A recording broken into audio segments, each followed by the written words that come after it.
Hello everyone, welcome to my YouTube channel.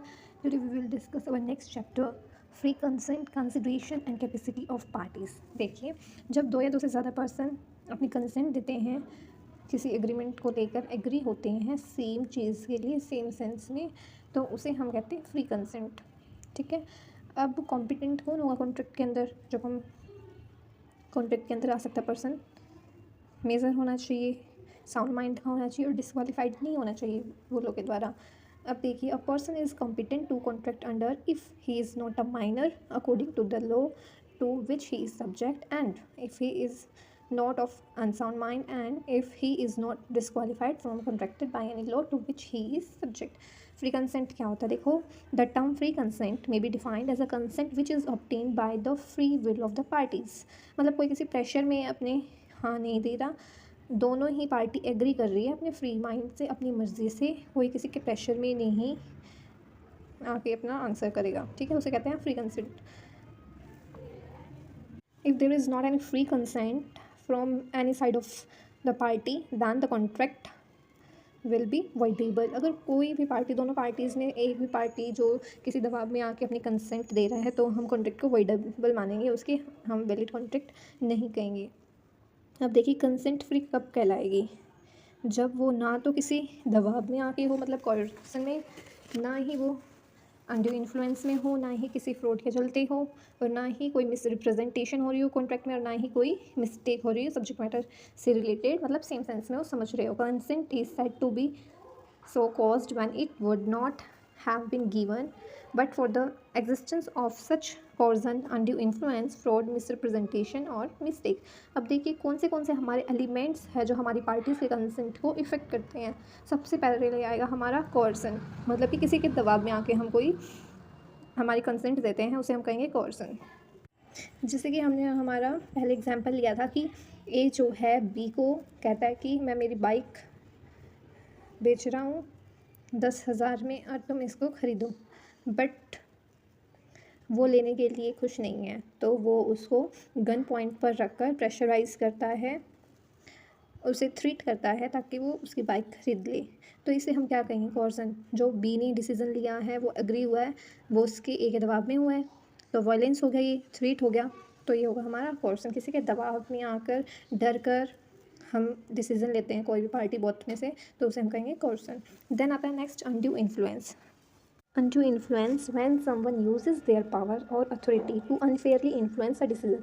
जब कोई किसी डिसीज़न को अनफेयरली प्रेजेंट करता है अपनी पावर और अथॉरिटी को यूज़ करके, और वो मैनिपुलेट कर देता है अनदर पार्टी को सिर्फ और सिर्फ अपने यूज़ के लिए, तो उसे हम कहेंगे undue influence. For example, a trustee manipulates a beneficiary. Next हमारा आता है fraud. Fraud is false statement or willful concealment of a material fact with intent to deceive another party. मतलब कि फ्रॉड एक हमारी false statement होता है, जो हमें पता होता है कि हाँ ये हम गलत कर रहे हैं, फ्रॉड कर रहे हैं, ये मटेरियल फैक्ट जो है वो गलत है, फिर भी हम अनदर पार्टी को धोखा देने के लिए वो करते हैं, वो हमारा होगा फ्रॉड. अब फ्रॉड में जैसे कि हम कोई भी प्रॉमिस कर देते हैं ऑफरर या फिर ऑफरी को, बट हमारा इंटेंशन नहीं होता उसको परफॉर्म करने का, वो भी फ्रॉड कहलाएगा. या फिर कोई ऐसा एक्ट जो लॉ के थ्रू फ्रॉडुलेंट डिक्लेयर कर दिया गया है, वो भी हमारा फ्रॉड के अंदर आएगा.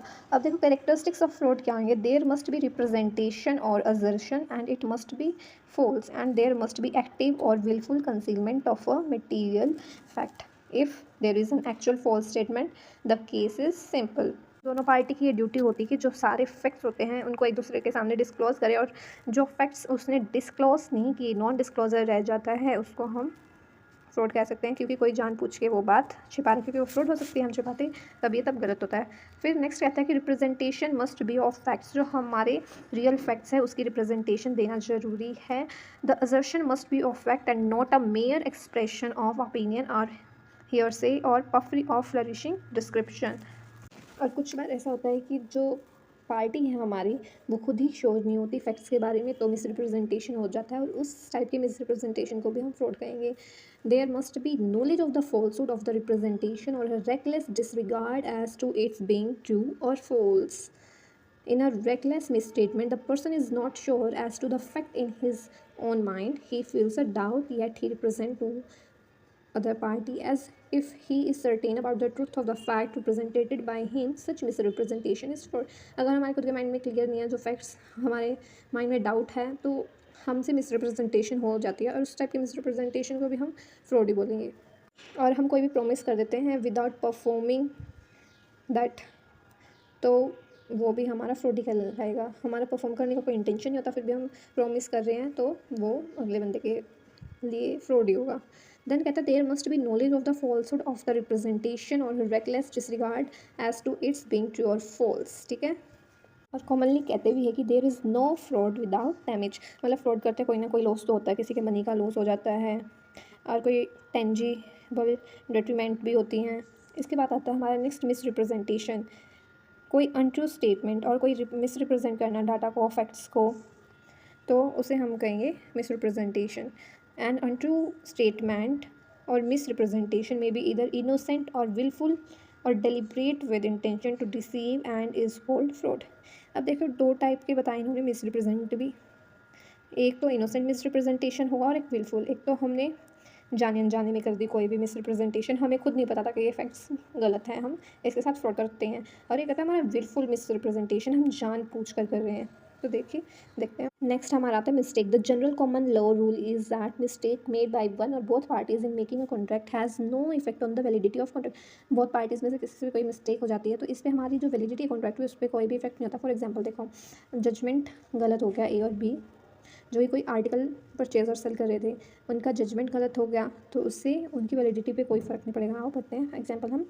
If a buys an article thinking it is worth ₹10 when in fact it is only worth ₹5, the contract is good. अच्छा ही होगा कि वो 10 का सोच रहा था बट है वो 5 का. And a must bear the loss if there has been no misrepresentation by the seller. Then आता है mistake of fact. When both the parties to an agreement are under a mistake as to a matter of fact essential to agreement, the agreement is void. अगर दोनों ही जो parties agreement में वो matter को अलग अलग सेंस में ले रही है, मिस्टेक करी है समझने में फैक्ट्स को, तो वो एग्रीमेंट जो है वो void माना जाएगा. Mistake of law. देखिए मिस्टेक ऑफ लॉ कैसे होगी. If there is mistake of law of land the contract is binding because everyone is deemed to have knowledge of his own law. अगर foreign law है, हमारे Indian law की अलग अलग laws होंगे और सभी को अपने अपने लॉज की नॉलेज होती है, दूसरे के लॉ की होती, तो वो बाय मिस्टेक हो सकती है. मिस्टेक लॉ के द्वारा भी इंडियन है, फॉरेन लॉ अप्लाई हो जाए और इंडियन को इंडियन रूल्स ही पता है, इंडियन और फॉरेन पार्टी कर रही है, तो वो मिस्टेक बाय लॉ हो जाएंगी.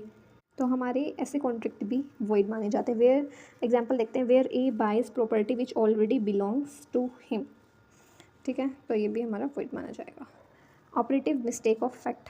Operative mistakes may be classified into the following categories. Mistake as to the nature of the contract itself, unilateral mistake, bilateral mistake. अब bilateral mistake में भी या तो कॉमन मिस्टेक होगी या फिर mutual mistake.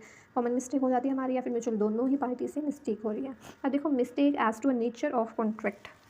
The general rule is that a person who signs as instrument is bound by its term even if he has not read it.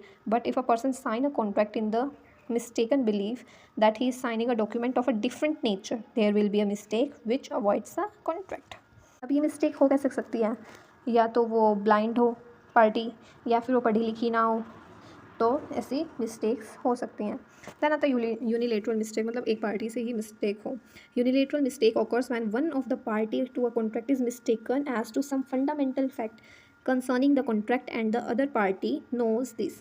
एक party mistake करी है पर दूसरी पार्टी है वो जानती है. This latter requirement is important because if B does not know that A is mistaken, the contract is good. Unilateral mistakes may be of two types. Regarding identity of party, unilateral mistake of offerer. देखिए identity of party में क्या होगा कि party को पता है कि वो मिस्टेक कर रही हैं.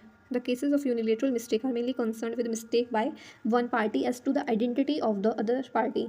It is a rule of law that if a person intend to contract with A, B cannot give himself if any rights under if. Here when a contract is made in which personalities of the contracting parties are or may be of importance, no other person can interpose and adopt a contract. अब देखिए example देखते हैं.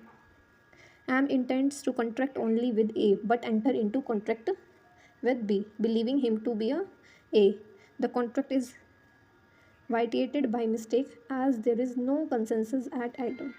M तो A के साथ करना चाहता था कॉन्ट्रैक्ट, बट गलती से उसने बी से कर दिया, पर बी को तो पता था ए से हुआ है, तो इसको कहते हैं हम आइडेंटिटी ऑफ पार्टी, से वो मिस्टेक हो गई। देन आता है हमारा बायलेटरल मिस्टेक।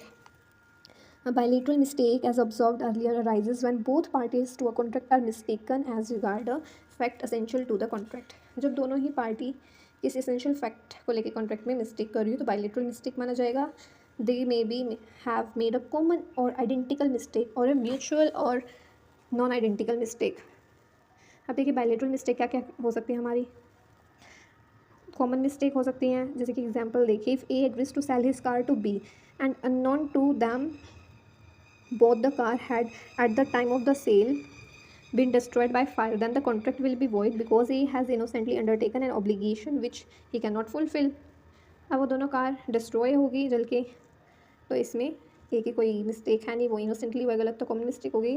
देन आता है common mistake as to affect fundamental to the agreement, where the parties have made a contract based on a common mis apprehension relating to the fundamental subject matter of the contract, there is a operative mistake. This means that the contract actually made is essentially different from the contract the parties intend to make. जो party चाहती थी ना contract बनाना, उससे actually different ही बन गया, तो उसे हम कहेंगे ऑपरेटिव मिस्टेक। देन आता है म्यूचुअल और नॉन आइडेंटिकल मिस्टेक, जिस म्यूचुअली हो गई दोनों ही पार्टी से और उनसे कोई भी